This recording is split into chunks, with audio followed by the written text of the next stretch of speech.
اعوذ باللہ من الشیطان الرجیم، بسم اللہ الرحمن الرحیم۔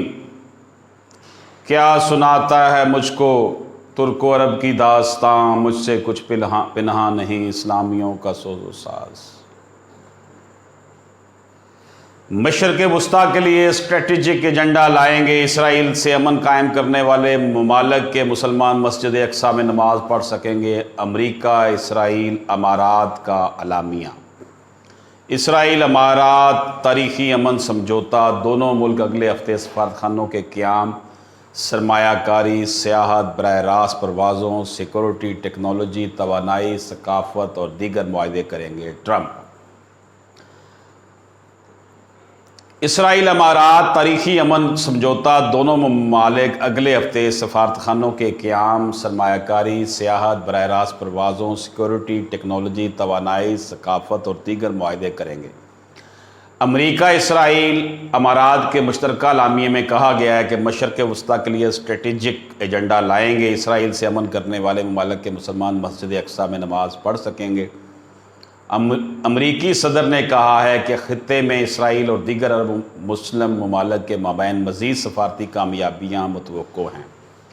اماراتی سفارتخانے کا کہنا ہے کہ ہمیشہ فلسطینیوں کے مضبوط حمایتی رہیں گے۔ ابوظبی کے رہنما شیخ زاید النہیان نے کہا ہے کہ فلسطینی علاقوں کا مزید انضمام روکنے کے لیے اسرائیل سے معاہدہ طے پا گیا، تاہم اسرائیلی وزیر اعظم کا کہنا ہے کہ زمین کے حقوق سے کبھی بھی دستبردار نہیں ہوں گے۔ ادھر فلسطین کے صدر محمود عباس نے اسرائیل امارات معاہدہ مسترد کرتے ہوئے اس اقدام کی شدید مذمت کی اور امارات سے اپنا سفیر واپس بلا لیا ہے، جبکہ انہوں نے عرب لیگ کا اجلاس بلانے کا مطالبہ بھی کیا ہے۔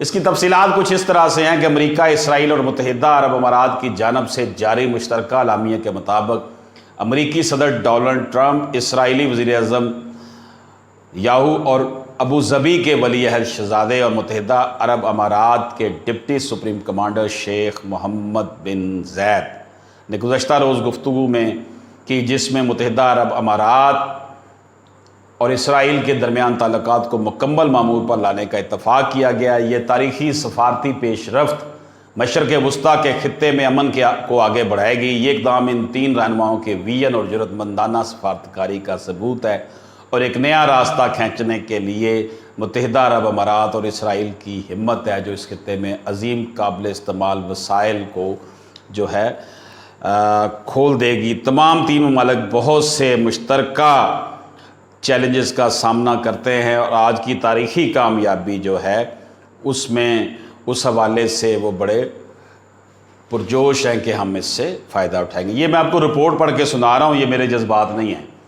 اسرائیل اور متحدہ عرب امارات کی جانب سے وفود، سرمایہ کاری، سیاحت، براہ راست پروازیں، سیکورٹی، ٹیلی کمیونیکیشن، ٹیکنالوجی، توانائی، ہیلتھ کیئر، ثقافت، ماحول وغیرہ جیسے باہمی فائدے کے دیگر شعبوں سے متعلق دو طرفہ معاہدوں پر دستخط کرنے کے لیے آنے والے دنوں میں ملاقات کریں گے۔ مشرق وسطیٰ کے سب سے زیادہ متحرک معاشروں اور اعلیٰ درجے کی معیشتوں میں سے دو کے درمیان براہ راست تعلقات کا کھلنا معاشی نمو کی تیزی، تکنیکی جدت میں اضافہ اور لوگوں کے درمیان قریبی تعلقات پیدا کرتے ہوئے خطے کو بدل کے رکھ دے گا۔ اس سفارتی پیش رفت اور متحدہ عرب امارات کی حمایت سے صدر ٹرمپ کی درخواست کے نتیجے میں اسرائیل امن کے لیے صدر کے ویژن میں بیان کردہ علاقوں پر ملکیت کے اعلان کو معطل کر دے گا اور اب عرب اور مسلم دنیا میں دیگر ممالک کے ساتھ تعلقات بڑھانے پر اپنی کوششیں مرکوز کرے گا۔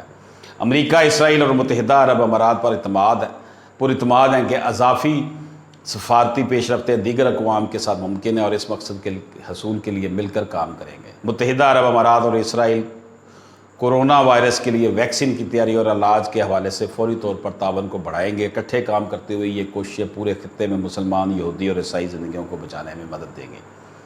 یہ پرامن سفارتکاری اور تعلقات کا معمول پر آنا امریکہ کی سب سے زیادہ قابل اعتبار اور قابل علاقائی شراکت داروں میں سے دو کو اکٹھا کر دے گا۔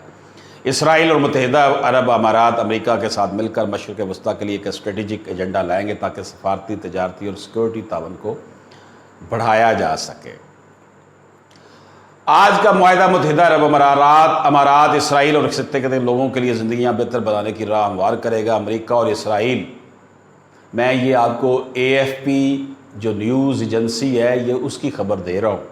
ابھی میں نے اپنے کومنٹس اس میں نہیں دیے، وہ میں آپ کو دوں گا آخر میں. امریکہ اور اسرائیل 28 جنوری 2020 کو وائٹ ہاؤس میں ہونے والے شائعے میں متحدہ عرب امارات کی شرکت کو تشکر سے یاد کرتا ہے، جس میں صدر ٹرمپ نے امن کے لیے اپنا ویژن پیش کیا تھا اور متحدہ عرب امارات کے متعلقہ 52 بیانات کو سراہا تھا. فریقین اسرائیلی فلسطینی تنازع کے لیے ایک منصفانہ، جامع اور پائیدار قرارداد کے ذریعے جو ہے وہ اپنی کوشش جاری رکھیں گے. اسرائیل سے امن کرنے والے ممالک کے مسلمان مقبوضہ بیت المقدس آ کر مسجد اقصیٰ میں نماز پڑھ سکیں گے اور مقبوضہ بیت المقدس کے دیگر مقدس مقامات تمام مذاہب کے پرامن عبادت گزاروں کے لیے کھلے رہیں گے. وزیر اعظم نیتن یاہو اور ولی عہد شہزادہ شیخ محمد بن زید ال نہیان اس خطے میں امن اور مسائل کے حل کے لیے اور اس کے حصول کے لیے جو انہوں نے انوکھا انداز اختیار کیا ہے، اس کے لیے صدر ٹرمپ کی لگن کو خوب سراہتے ہیں. متحدہ عرب امارات کے وزیر مملکت برائے امور خارجہ انور گریگش نے کہا ہے کہ اسرائیل کے ساتھ تعلقات معمول پر لانے کے لیے اس کا معاہدہ اسرائیل فلسطین کے طویل عرصے سے جاری تنازع کے 2 ریاستی حل کی جانب ایک بڑا جرأت مندانہ قدم ہے. اس سے مذاکرات کے لیے وقت مل سکے گا. جب یہ پوچھا گیا کہ دونوں ممالک سفارت خانے کب کھولیں گے تو انہوں نے کہا کہ وہ وقت سے متعلق قیاسرائیاں نہیں کرنا چاہتے، لیکن اس میں زیادہ وقت نہیں لگے گا. شیخ محمد بن زید ال نہیان نے اپنے ٹویٹر اکاؤنٹ پر لکھا کہ صدر ٹرمپ اور وزیر اعظم نیتن یاہو سے ملاقات کے دوران فلسطینی علاقوں کا اسرائیل میں مزید الحاق روکنے کے لیے ایک معاہدہ طے پایا ہے. ادھر یعنی کہ وہ کہہ رہے ہیں کہ ہم ہار چکے ہیں، عرب کہہ رہے ہیں، اور ہم چاہتے ہیں کہ وہ مزید علاقہ اسرائیل میں ضم نہ کریں، بجائے اس کے کہ فلسطینیوں کو آزادی دلوائی جائے.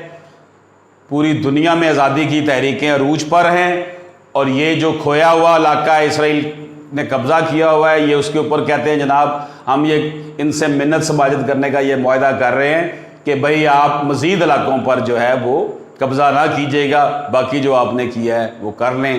لیکن وزیر اعظم جو اسرائیل کے وزیر اعظم ہیں، انہوں نے کہا ہے ہم اپنے علاقے سے کبھی بھی دستبردار نہیں ہوں گے جو ہمارے علاقے ہیں. گویا کہ یہ اونٹ کے منہ میں زیرہ دینے والی بات ہے. اسرائیل اور متحدہ امارات کے درمیان تعلقات معمول پر لانے میں اتفاق کے بعد فلسطینی صدر محمود عباس نے اپنے اعلیٰ عہدیداروں کا ایک اجلاس طلب کیا، جس کے بعد ایک بیان میں فلسطینی صدر محمود عباس نے اس معاہدے کو فلسطینی عوام کے خلاف جہریت اور ان کے مقصد سے غداری قرار دیا ہے، جس میں مقبوضہ بیت المقدس کا ان کی آئندہ ریاست کا دار حکومت ہونے کا دعویٰ بھی شامل ہے. دوستو یہ بہت بڑا ایک سیٹ بیک ہے موجودہ سیناریو میں، جب کہ آپ ساری دنیا جانتی ہے کہ اسرائیل اور انڈیا کا گٹھ جوڑ ہے. اسرائیل انڈیا کے ساتھ مل کر پاکستان کو نقصان پہنچاتا ہے. اسرائیل کی پوری جو وہ طاقت ہے وہ پاکستان کے خلاف استعمال ہوتی ہے.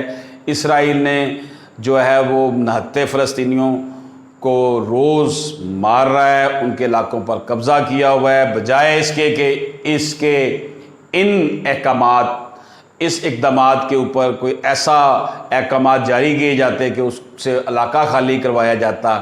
امریکہ نے چائنا، پاکستان، افغانستان، نیپال، بھوٹان، سری لنکا اور دیگر ممالک، ایران کے ممالک کا آپس میں جو بلاک بننے جا رہا ہے، اس کو دیکھتے ہوئے اس نے امریکہ سے اور کچھ نہیں ہو سکا، اس نے جناب ہمارے مسلمانوں کے درمیان جو ہے وہ ایک دراڑ ڈال دی ہے.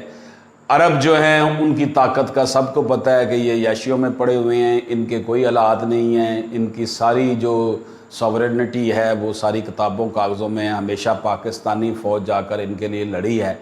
اب یہ امریکہ کے پٹھو تو پہلے کے بنے ہوئے تھے، اب انہوں نے اسرائیل کے ساتھ تعلقات قائم کر کے پوری دنیا کو یہ پیغام دے دیا ہے کہ فلسطینی جو ہیں وہ ہیں تو عربک ہی، لیکن اس عرب دنیا کا ان کے ساتھ کوئی واسطہ نہیں ہے. لیکن پاکستان کے مسلمان، پوری دنیا کے مسلمانوں کے دل فلسطینی مسلمانوں کے ساتھ دھڑکتے ہیں.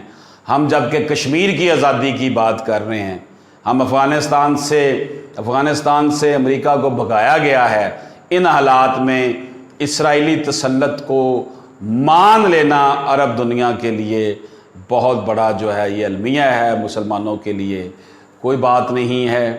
ایسا ہمیشہ سے ہوتا آیا ہے۔ انشاءاللہ تعالیٰ اللہ تعالیٰ بہتر کرے گا۔ دنیا عرب ممالک کی اس جو انہوں نے ظلم کیا ہے اپنے ہی عربک بھائیوں کے اوپر، فلسطینیوں کے اوپر، اس کو کبھی فراموش نہیں کرے گی، اور یہ عرض وطن ہے جہاں اپنی اور جہاں ہی سب کو پیاری ہے۔ یہ جو سلسلے ہیں، یہ جو معاہدہ جات امریکہ نے کروایا ہے، یہ بھی دیکھیے گا ایک دن آئے گا، ٹائم فش ہو جائے گا۔ مسلمان، ہمارے قائد اعظم رحمۃ اللہ علیہ نے فلسطینیوں کے لیے ہمیشہ آواز اٹھائی، ہماری تمام حکومتوں نے ہمیشہ اسرائیل کے خلاف آواز اٹھائی اور فلسطین کے حق میں، قائد اعظم رحمۃ اللہ علیہ نے ہمیشہ فلسطین کے حق میں آواز اٹھائی۔ دوستو، یہ ایک افسوسناک ٹریٹی جو ہے یہ ہوا ہے۔ بہرحال قانون کے طالب علم ہونے کے ناطے یہ آپ کے سامنے ہم لے آئیں گے، یہ کیا کرنے جا رہے ہیں، اس کے اوپر پھر بحث ہوتی رہے گی۔ پاکستان زندہ باد، اللہ پاک ہم سب کا حامی و ناصر ہو۔